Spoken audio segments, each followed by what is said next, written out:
दोस्तों नमस्कार, मैं हूं दीपक और आप देख रहे हैं your online partner. NIS DElEd के वीडियो लेक्चर में आप लोगों का बहुत बहुत स्वागत है। आज हम लोग कोर्स 504 के आगे का वीडियोस लेक्चर देखेंगे। दोस्तों अभी तक अगर आपने वीडियोस नहीं देखा है तो वीडियो के डिस्क्रिप्शन में आपको प्लेलिस्ट मिल जाएगा कोर्स 504 और 505 दोनों का। वहां से आप सारा वीडियोस देख सकते हैं उस प्लेलिस्ट में जाके। अभी हम लोग जो देखेंगे बेसिकली जो कोर्स 504 है वो गणित पे आधारित है। तो आज का जो हमारा टॉपिक है वो है कि बच्चों को गणित का भय, इसको लेके हम लोग बात करेंगे कि बच्चों में गणित का भय क्यों होता है या क्या-क्या रीज़न है उसके बारे में यहाँ पर जो है चर्चा की गई है। तो यहाँ पर ऐसे विद्यार्थियों के कथन हैं जो गणित में अपने प्रदर्शन को लेकर काफ़ी गंभीर हैं। जिनको लगता है कि उनका गणित अच्छा नहीं हो रहा है या उसको उसके प्रदर्शन को लेके वो सीरियस हैं बच्चे, उनका कथन कुछ इस प्रकार से है कि जब मैं गणित की समस्याओं को देखता हूँ तो मेरा मस्तिष्क सुन्न हो जाता है। मुझे लगता है कि मैं मूर्ख हूँ और आसान कार्यों को किस प्रकार से करना है, ये भी मुझे याद नहीं रहता है। तो गणित अगर देखिए तो बच्चों में एक तरह से काफ़ी एक दिमाग में ये सेट है कि गणित बहुत डिफ़िकल्ट है और ये समझना हमारे लिए बहुत मुश्किल है। गणित में सदैव केवल एक ही सही उत्तर होता है और उस उत्तर को आप प्राप्त नहीं कर सकते तो आप असफल हैं। यही बातें मुझे जो है परेशान कर देती है, ये बातें बच्चों का कहना है। आगे अगर देखें तो बच्चों का कथन है कि गणित की परीक्षा से मुझे बहुत डर लगता है, मेरे हाथों में पसीना आ जाता है, मेरी साँसें तेज़ हो जाती हैं और मैं पेपर पर अपना ध्यान केंद्रित नहीं कर पाता हूँ। जब मैं चारों ओर देखता हूँ तो मेरी हालत ख़राब हो जाती है क्योंकि सभी अपना-अपना कार्य कर रहे होते हैं और केवल मैं ही हूँ जो पेपर हल नहीं कर सकता। ये चीज़ें आप अपने आप से जोड़ सकते हैं अपने विद्यार्थियों से। बच्चों के दिमाग में ये सब तरीके का गणित का भय होता है। अगला भय है कि मैं जब भी गणित की कक्षा में भाग लिया तो मैं उसमें सदैव असफल रहा। मुझे ये कभी भी समझ में नहीं आया कि अध्यापक क्या कह रहे हैं और मेरा दिमाग चकरा जाता है। ये बच्चों का कथन है। अगला कथन है कि जब मैं 9 वर्ष का था तभी से गणित से मुझे नफ़रत हो गई है।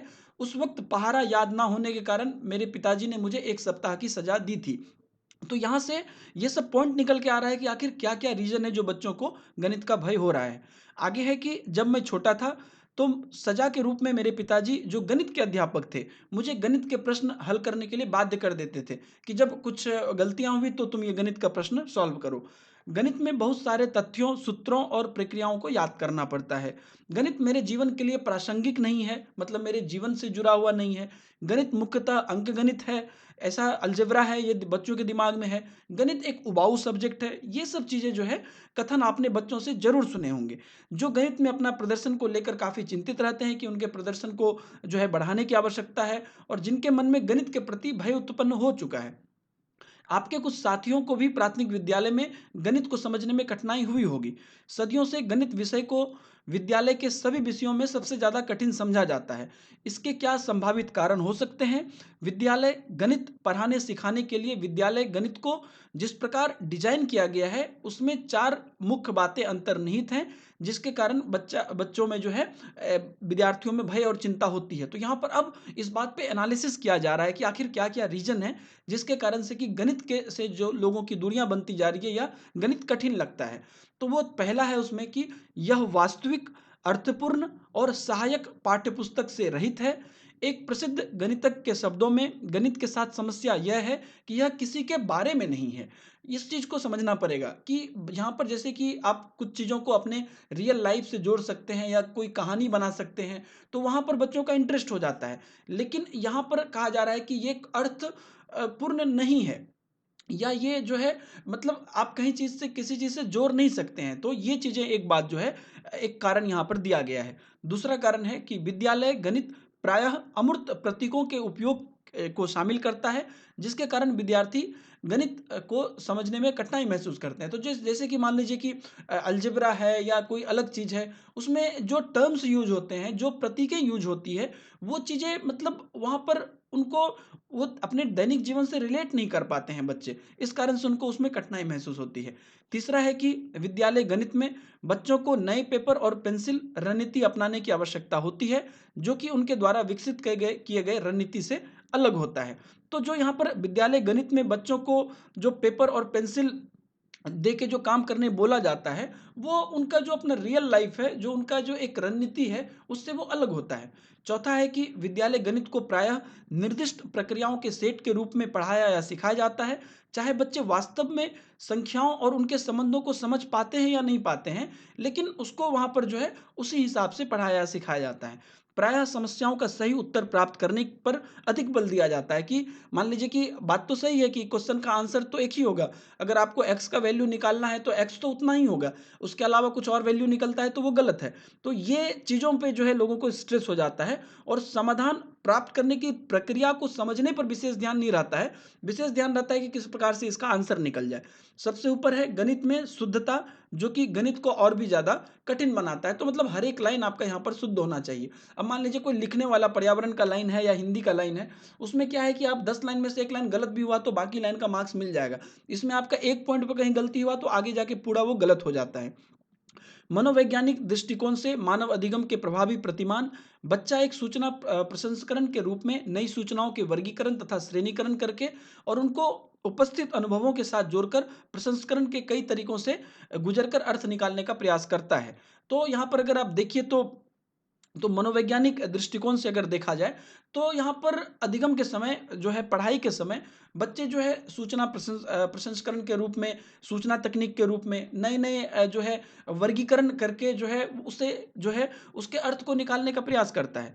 तो मानव सूचना प्रसंस्करण तंत्र की 3 मुख्य विशेषताएं यहाँ पर दी गई है, जिसका छोटे बच्चों को औपचारिक गणित से परिचय कराने में जो है यहाँ पर प्रत्यक्ष महत्व रखता है। वो 3 यहाँ पर क्या क्या विशेषताएं हैं। पहला है आगमन विधि से अधिगम। तो एक मानव के रूप में हम आगमन विधि में संलग्न रहने के लिए काफी योग्य लगते हैं। इसमें है कि एक सामान्य नियम या प्रतिरूप का अनुमान विशेष स्थितियों द्वारा लगाना, परंतु निगमनात्मक तर्क जो है जिसमें कि आगमन के विपरीत है ये, उसके लिए उसकी अपेक्षा कम योग्य है। आगमनात्मक जो है एक मूल विधि है जिसके द्वारा बच्चे आसानी से अनुभवों को वर्गीकरण और श्रेणीबद्ध करके उन्हें अवधारणात्मक संरचना और परिदर्शों में बदलकर अपनी दुनिया को समझ सकते हैं। बच्चे को सीखने की प्रक्रिया में आगमनात्मक विधि के महत्व को बहुत लंबे समय से पहचाना गया है और बहुत लंबे समय से जो है एक सुदृढ़ रूप से इसे दर्शाया गया है। तो यह एक मतलब सामान्य नियम और सामान्य प्रतिरूप के द्वारा जो है विशेष परिस्थितियों का पता लगाना, ये चीजें यहाँ पर आगमन विधि में आती है, जिससे कि यहाँ पर बल दिया गया है। दूसरा है यहाँ पर कि क्रियाशील स्मृति की सीमित क्षमता। तो गणित शिक्षण के समय प्रायः हम इस बात से अनभिज्ञ रहते हैं कि मानव की सूचना संसाधन की क्षमता सीमित होती है। उदाहरण के लिए मिलर ने विभिन्न प्रमाणों के द्वारा यह प्रदर्शित किया है कि हम मानव केवल 7 अलग अलग सूचनाओं को टुकड़े में अपने लघु अवधि या क्रियाशील स्मृति में रखने के योग्य है। तो यहाँ पर ये बोला जा रहा है, जिसे आप नोट कर लीजिए, कि मानव केवल 7 अलग अलग सूचना 7 अलग अलग सूचनाओं को टुकड़े में करके अपने लघु अवधि या क्रियाशील स्मृति में अपने मस्तिष्क में रखने के लिए योग्य है। इसलिए एक वयस्क के रूप में हम 17 गुना 9 जैसे समस्या का आसानी से हमारे मस्तिष्क में संसाधित कर लेते हैं, परंतु 184 गुना 596 को नहीं कर पाते हैं, उसमें कठिनाइयां होती है। हमें वह प्रक्रिया मालूम है जिसके द्वारा हम दूसरी समस्या का समाधान प्राप्त करते हैं और हम प्रक्रिया में शामिल गणना के अलग अलग चरणों को हल करके उत्तर प्राप्त करते हैं। हम एक समय में सारी सूचना को अपने मस्तिष्क में नहीं रख सकते हैं। जब हम एक चरण की गणना कर रहे होते हैं तो पहले की गई गणना के परिणाम को संभवतः हम भूल जाते हैं। बच्चों के साथ यह हर समय होता है। जो मतलब अभी आप कुछ गिन रहे हैं ना, तो इससे पहले जो आप गिने थे उसे आप भूल जाएंगे। तो ये चीजें जो है बच्चों में ये बहुत ज्यादा होती है। तीसरा पॉइंट इसमें है कि जागरूकता, नियंत्रण, अभिबोधन का विकास। तो मानव प्रसंस्करण तंत्र की तीसरा सामान्य जो है विशेषता जो है जिसके बारे में हमें सोचना है, वह एक तंत्र है जो केवल सीखता ही नहीं है परंतु कैसे सीखना है यह भी सीखता है। कि कोई चीज़ हमें सीख रहे हैं बस उतना ही नहीं है, कि इसको किस प्रकार से सीखा जाए वो तरीका भी इम्पोर्टेंट है। जब कोई अपने सोचने समझने के तरीकों से अवगत रहता है, जिसे अमेरिकी वैज्ञानिक अधिबोधन कहते हैं, तो वह अपने क्रियाओं और सीखने की प्रक्रिया पर नियंत्रण करके अधिक योग्यता अर्जित करता है। तो जब आपको पता है कि आप कैसे सीखेंगे, इसको आप किस तरीके से सीख सकते हैं, उसका ट्रिक आपको पता है या वो तरीका आपको पता है, तो आप जल्दी उस चीज़ों को सीख जाएंगे।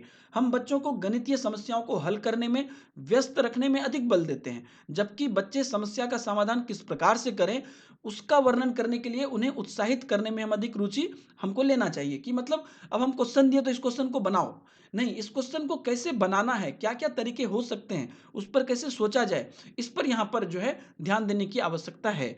बच्चों को सूचना प्रसंस्करण योग्यता की जानकारी के बिना अध्यापक और अभिभावक बच्चों को सिखाए गए पाठों को बार बार रटकर गणित में अच्छा प्रदर्शन करने के लिए बाध्य करते हैं।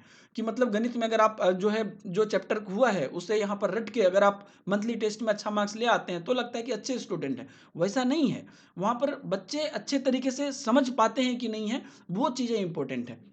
तो गणित के प्रति भय के कुछ निम्न कारण यहाँ पर दिए गए हैं।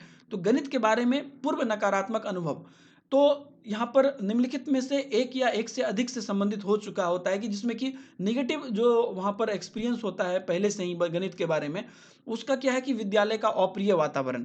तो ऐसे विद्यालय जहाँ पर गणित पाठ्यपुस्तक पाठ्यक्रम को पूरा करने के लिए और गणितीय समस्याओं को हल करने के लिए बच्चों को सोचने व वैकल्पिक तर्कों को विकसित करने की स्वतंत्रता दिए बिना बहुत ही सख्त और जड़ात्मक अनुशासन बनाए रखा जाता है, वहाँ पर बच्चों में फिर जो है इंटरेस्ट कम हो जाता है। अब देखिए, अब बच्चों को आप कुछ दिए बनाने के लिए, आप उसको बोले कि जो यहाँ पर बोर्ड में बनाया हुआ है उसी तरीके से आपको बनाना है। उसमें आप उनकी क्षमता का विकास नहीं कर रहे हैं कि अच्छा इसको आप सोचो। वो गलत हो सकते हैं, अलग बात है, लेकिन आप उसमें क्षमता का विकास करें, उनको ये चीज़ों की छूट दें कि अच्छा आप बनाओ, आप किस प्रकार से बनाते हो, आपका क्या इसमें सोच है, तो वो काफ़ी महत्वपूर्ण होगा। अगला है कि सकारात्मक आदर्श की कमी। तो जब बच्चों में गणित सीखने में घर में सहायता नहीं मिलती है, तो विद्यालय में अध्यापकों से प्रोत्साहन नहीं मिलता है, तब बच्चे को गणितीय अवधारणाओं को समझने में बहुत कठिनाइयों का सामना करना पड़ता है। इससे बच्चों में गणित प्रदर्शन को लेकर चिंता बढ़ने लगती है। अभिभावक और अध्यापक का गणित में बेहतर और उच्च प्रदर्शन के लिए लगातार दबाव बच्चों में गणित के प्रति भय उत्पन्न करता है। तो यहाँ पर सकारात्मक आदर्श की कमी हुई इसमें। अगला है कि जातीय या लिंग की रूढ़िबद्ध धारणा। लोगों में सामान्यतया यह भाव पाया जाता है कि लड़कियां लड़कियां और प्रतिकूल सामाजिक परिवेश से आए बच्चे गणित में अच्छा प्रदर्शन नहीं कर सकते हैं। ये चीज़ें आपने भी कहीं पर सुनी होगी कि लड़कों का गणित ज़्यादा अच्छा होता है, लड़कियों का नहीं अच्छा होता है। ऐसा कहीं कोई तथ्य ही नहीं है, जो कि रूढ़िवादी क्षमता, रूढ़िवादी चीज़ें हमारे दिमाग में बैठी हुई है। ऐसे बच्चों को गणित कक्षा में हे दृष्टि से देखा जाता है और उससे वो तिरस्कार फील करते हैं। अगला है कि बच्चों में गणित की समस्या को सजा के रूप में इस्तेमाल करना। कि मतलब जब आपको कुछ आप गलती की है तो अच्छा आप तुम ये बैठ के गणित बनाओ, ये बनाओ, तो इससे जो है बच्चों में और गणित से भय उत्पन्न हो जाता है। अगला है कि निर्धारित समय में परीक्षा देने का दबाव। तो वहाँ जो वो जो साप्ताहिक मासिक जैसा कि अभी हमने कहा, इस प्रकार की यहाँ पर परीक्षा देना है और उसमें आपको अच्छा करना है, तो वहाँ पर रटंत विद्या लोग करने लगते हैं, तो वहाँ पर समझने में परेशानी होने लगती है, बच्चे समझ नहीं पाते हैं। अब उसके आगे है कि दूसरों के समक्ष अपने आप को मूर्ख महसूस करने से डर। तो क्या होता है कि जब बच्चे गणित बनाया जाता है, कुछ दिया जाता है, तो जो तरीका है उससे बनाते हैं। अब बच्चे में अगर कुछ माइंड में है भी, उसके लिए कुछ एक्सप्लोर भी करना चाहते हैं, तो वहाँ पे अब क्या है कि बच्चों को लगता है कि सामने वाला क्या सोचेंगे उसके बारे में। ऐसा तो नहीं लगेगा कि बच्चे इसको कुछ पता ही नहीं है। तो ये सब चीज़ों के डर से जो है यहाँ पर जो है गणित से भय होता है। अगला है तैयारी की कमी। तो अधिकांश समय अधिक परीक्षणों का सामना करने के कारण बच्चे कक्षा के लिए परीक्षाओं के लिए सदैव अच्छे ढंग से तैयारी नहीं कर पाते हैं।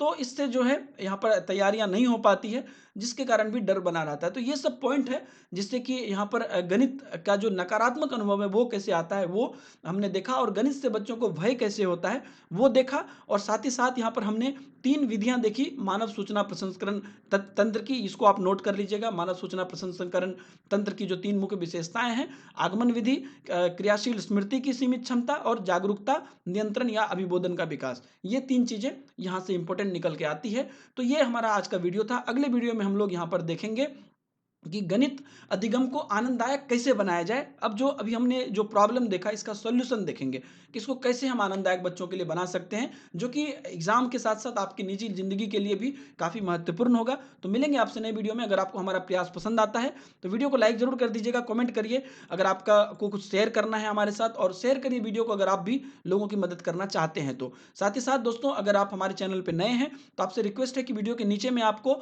जो योर ऑनलाइन पार्टनर लिखा हुआ है उसके राइट साइड में आपको रेड कलर का सब्सक्राइब बटन दिख जाएगा, वहां से आप चैनल को सब्सक्राइब कर सकते हैं। और सब्सक्राइब करने के बाद बगल में बेल आइकन आएगा, उसे दबा देंगे, या टर्न ऑन नोटिफिकेशन आएगा, उसे दबा देंगे, तो वहां से आपको आगे सारे वीडियो की नोटिफिकेशन बिल्कुल मुफ्त में सबसे पहले मिलती रहेगी, जिससे कि आप आगे की वीडियो को देख पाएंगे। मिलते हैं नए वीडियो में। बाय बाय, जय हिंद।